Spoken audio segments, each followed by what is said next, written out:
Today, we are checking out the C7 Corvette Z06. I would argue right off the bat that this offers the best performance for the cheapest amount of money. I'm gonna show you why. Let's start with what you get under the hood of this beast. This engine is known as the LT4. It is a supercharged V8 that makes 650 horsepower and 650 pound-feet of torque. That allows you to do 0 to 60 in under 3 seconds and the quarter mile in under 11 seconds. Let that sink in for a second. And if you're wondering what those power numbers actually feel like, let me show you.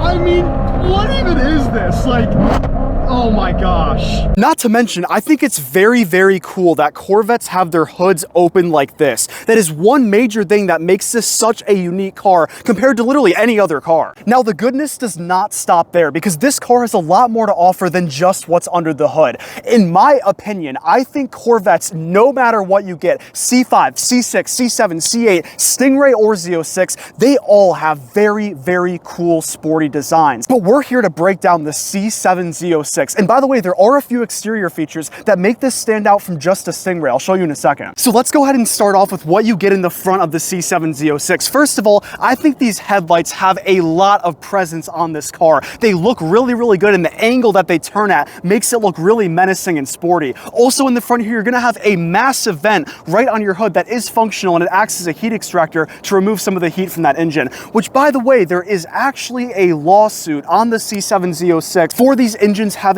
overheating problems, and the lawsuits don't stop there. There's one more to come. Also in the front of the C7 Z06, you only get one large grille opening. Normally on sports cars or any cars in general, they have 2 or 3 levels or different sections in the front, so this is pretty unique, but it does fit this car nicely. You could technically count these little intakes as a different section in this grille, but it's all kind of integrated into one. And of course, in front of the C7 Z06, as is with all Corvettes, you get the Corvette logo, and this logo holds a lot of value. When you see that, if you're gonna race it, you better have something good. This thing also has little body panels that kind of flare out in the front here. I think that looks really good and gives it an extra taste in the front, along with this nice splitter that runs across here. And this thing does not have a lot of ground clearance, by the way. Even if you're pulling out of a driveway, you have to make sure you pull out sideways. Now let's check out the side of the C7 Z06, which arguably gets even better than the front end. First of all, remember how I mentioned there's a second lawsuit to come? Well, these are not the stock wheels because the OEM wheels for the owner of this car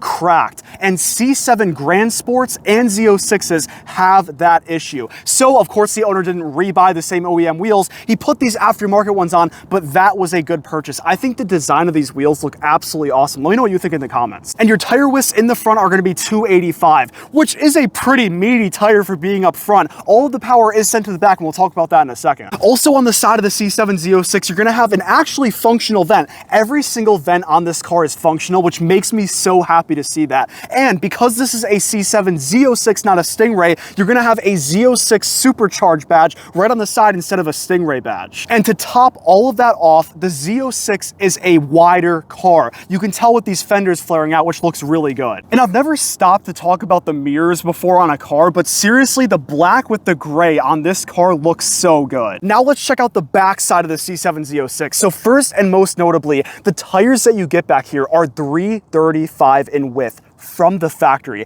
Have you ever heard of any car that comes with this meaty of a tire from the factory? I haven't. I'm sure there's one out there, but that is crazy, and you absolutely need that. This car does weigh less than 3,600 pounds and has 650 horsepower, yet this thing grips a heck of a lot better than you think. You can floor it in first gear, and paired with this thing's traction system, this thing will actually hook. Now, also in the back of the C7 Z06, you're gonna have an additional little functional vent again back here. This vent down here is not on the Stingray. So if you see a wider body and a vent on the side and a couple more things we'll talk about in a second, you know you're looking at a Z06. Another feature that's very cool about C7 Corvettes, Stingray or Z06, is your door handles. I love how they hide them so the side of it looks a lot more sleek. Right in this little cave here, there's a button you can press, and that allows you to open the door. And also on the side of the C7 Z06, on the top here, you're gonna have another functional vent to help airflow through here. This thing is vented up like crazy. Now, the back end of this car genuinely might be the best part of the entire exterior.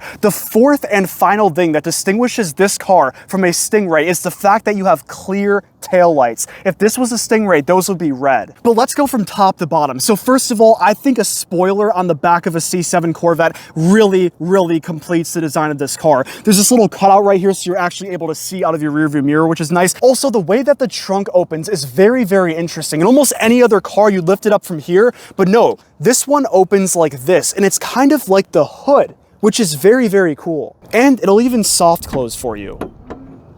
What a luxury touch. Moving down the back of the C7 Z06, you're gonna have another big Corvette logo right here. Corvette spelled out right below that. And one of my favorite parts about any C7 Corvette are these center-placed quad-tip exhausts. That is such an exotic touch to Corvettes. I imagine most people wouldn't consider Corvettes exotic necessarily or supercars. It definitely has the performance of a supercar, but this just gives it a very unique touch, and I love seeing that on the back of these cars. I also really love how wide the back end is. I think it gives it a very aggressive look, and you get two more vents in the back. You have a functional one right down here and another functional one right down there. That is super cool. Oh, and by the way, this is an active exhaust, so when you switch between the drive modes, your exhaust notes change. Take a listen to how this sounds.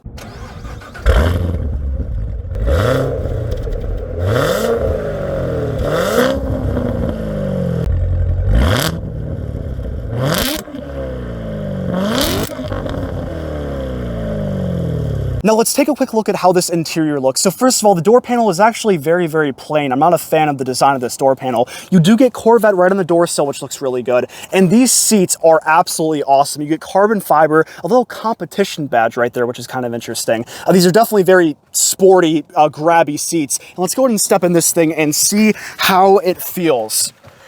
So first things first, you're sitting very low. I'll give you guys a little bit of a wider view there. This steering wheel is, oh, so nice to hold. It's Alcantara. It's a little bit worn down, but still has that nice soft touch to it. Corvette logo right in the center. More carbon fiber down here with another competition badge. Not too sure what that badging is all about, but this is definitely a competition car, so it's good to see. The center console in here is meh. You know, a little bit bare. I really like how you have the mode selector right down here so you can switch between the drive modes. We'll talk about that in a second. This, of course, has the 7-speed manual transmission. I told you guys this was a special one, and it definitely is. To talk about how this thing feels, I've driven both an automatic, and now I'm driving the manual one, and despite this thing having 650 horsepower, the manual does absolutely complete this car. It feels so sharp, so tight, and it has auto rev match downshifting as well, which you can see on these little paddle shifters, if that's what you want to call them, on the side of the steering wheel. And man, this thing is easy to use. I'm not the most experienced manual driver, but I'd imagine no matter who you are, this thing's gonna feel absolutely great to shift through the gears. Phenomenal. You're also gonna have a Z06 badge right there, which tells you how much power this car makes. All of your climate controls. You even get an infotainment system, which you can actually hide. So if you're transporting some, let's just say, illegal stuff, well, this would be a cool car to do it in because cops will never ever think about looking in there. Let's go ahead and start this thing up and see how it sounds.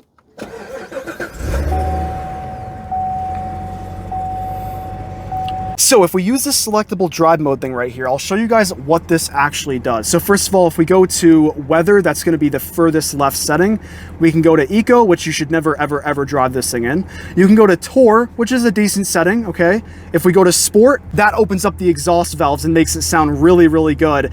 And track mode is going to give you this very cool design in the gauge cluster. Puts a large emphasis on your RPMs, and you get a digital speedometer in there as well.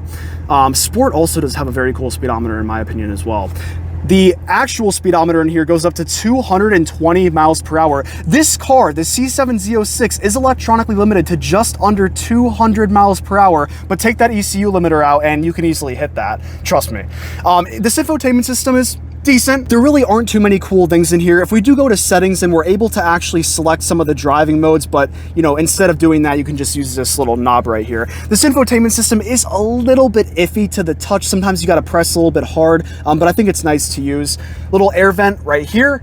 And this is a very driver-centric car, by the way, so everything is really pointed at the driver, which I am a fan of, unless I'm in the passenger seat, then you feel a little bit left out. On the side here, you're gonna have more climate controls for your passenger. This one does not have the heated seats. If it did, you'd have an option for heated seats here, as well as on the passenger side in the passenger seat. Other than that, I mean, you do get a decent amount of storage in here, which is nice. And of course, this is a 2-seater car, so no back seats, but hey, if you want to daily this, you can fit groceries back there. Let me know what you guys think about this. I think this is such a cool car for the price range. And thank you guys so much for watching. I'll see you in the next one. Peace.